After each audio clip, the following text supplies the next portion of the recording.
বিদ্যাভাৰতী অখিল ভাৰতীয় শিশু অসমৰ অন্তৰ্গত বিশ্বনাথ চাৰিআলিৰ অসমীয়া মাধ্যমৰ অগ্ৰণী শিক্ষা প্ৰতিষ্ঠান শংকৰদেৱ শিশু বিদ্যা নিকেতনত আজি অনুষ্ঠিত হয় 2024-25 বৰ্ষৰ পাঠদানৰ শুভাৰম্ভ অনুষ্ঠান। নিকেতনখনতো সম্পূৰ্ণ আধ্যাত্মিক পৰিৱেশত এই অনুষ্ঠান অনুষ্ঠিত হয়। শাৰীৰিক মানসিক আধ্যাত্মিক নৈতিক সকলো দিশকে সামৰি আগবঢ়া নিকেতনখনতো প্ৰতিগৰাকী বিদ্যাৰ্থীক বিদ্যালয়লৈ খোলতাল বজাই আদৰি আনি একোটাকৈ তিলক লগাই স্বাগতম জনোৱা হয়। ইয়াৰ পিছতে প্ৰান্তীয় শিশু ভাটিকা প্ৰভু বৰ্ণালী দেৱী এখন শিশু উদ্যান উন্মোচন কৰে। নিকেতন পৰিচালনা সমিতিৰ সভাপতি অতুল শৰ্মাই বন্তি প্ৰজ্বলন কৰি শুভাৰম্ভ কৰা অনুষ্ঠানটিৰ পৰিচালনা কৰে নিকেতনৰ প্ৰধান আচাৰ্য প্ৰফুল্ল ভৰালীয়ে। এই অনুষ্ঠানতো সম্পাদক মনীষ কলিতা, অভিভাৱক অভিভাৱিকা আৰু আচাৰ্য আৰু ছাত্ৰ-ছাত্ৰীসকল উপস্থিত থাকে। বিশ্বনাথৰ পৰা ৰমেশ চন্দ্ৰ চৰেণৰ ৰিপৰ্ট ইছা 24x7। বৰ্ণালী বাইদেউক এখন ফুলান গামোচাৰে আদৰণি জনাই মই ৰঙা ফিটাৰ মেৰপাছ খুলি দিবৰ বাবে অনুৰোধ জনাইছোঁ। ধন্যবাদ।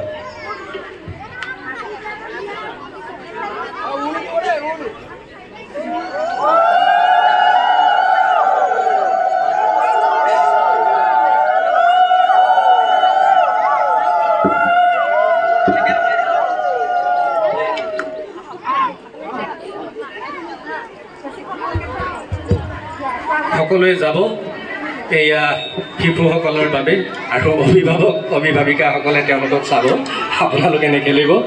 গতিকেলৈ এয়া সন্মানীয় শিশুসকলৰ বাবেহে আজি বহুদিনীয় এটা প্ৰচেষ্টা। আমি এই বছৰ যিখিনি পাৰিছোঁ কৰিছোঁ। আপোনালোকৰ সহায় সহযোগত এই ব্যৱস্থাটো আমি দিনক দিনে আৰু আগুৱাই লৈ যাম।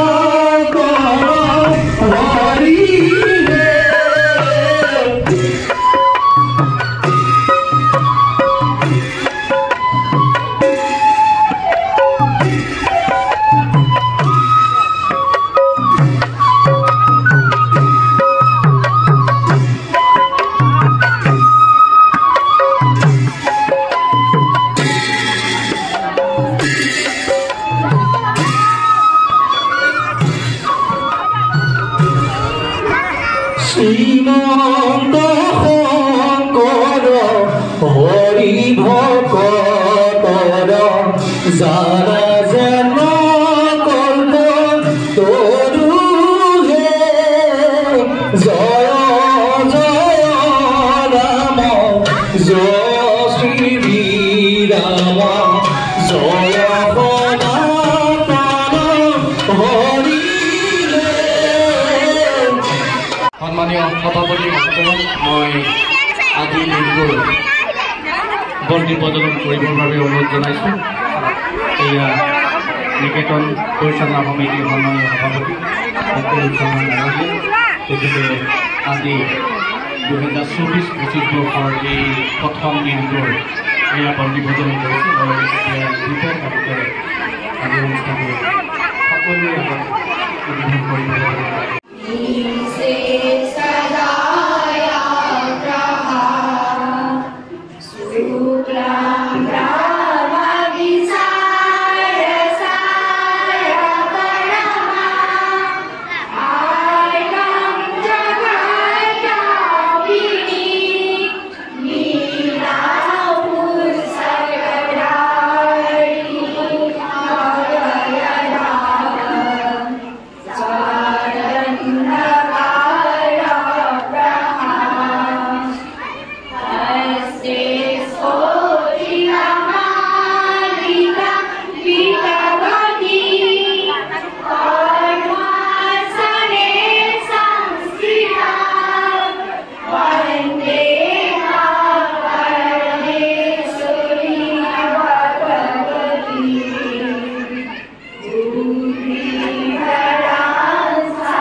আমাৰ শিশু বাটিকাৰ যি শৈক্ষিক 12 ব্যৱস্থা আছে তাৰে 3টা ব্যৱস্থা, ইয়াৰ উপৰিও আৰু ভিতৰত 8টা ব্যৱস্থা আৰু বাকী